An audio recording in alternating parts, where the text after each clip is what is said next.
She came to me one night in a vision when I closed my eyes and showed me how anger is a force of love. "Who are you?" I asked. She said, "I am a teacher."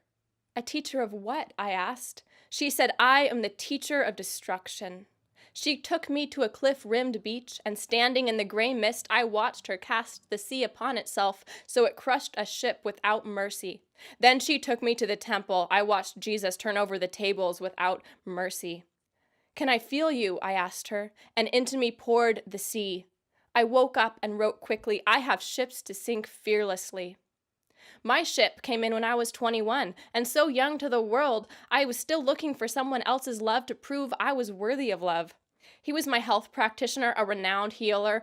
Clients flew in from different states. They called him one of the greats, but nobody told me it was just a carnival trick, the way he built my trust up brick by brick.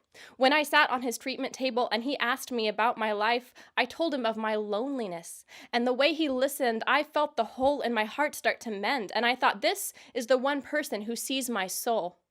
Turns out, many women before me thought the same thing. Like me, they realized too late the ways he groomed us into saying yes to that first date.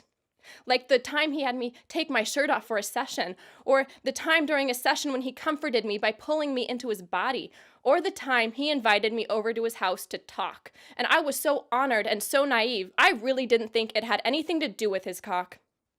I shared my story because I wanted to be the last one. He had had a long run, but his time was done.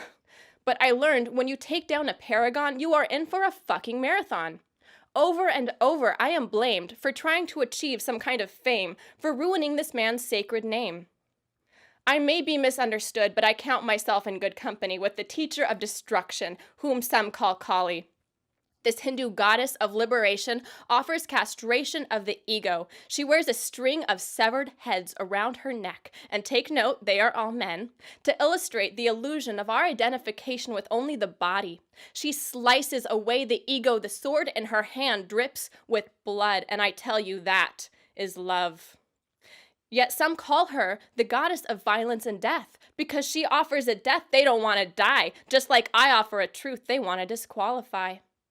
In my youth, I drank the blood of Jesus each week from tiny communion cups. Each week, I received the benediction of his crucifixion.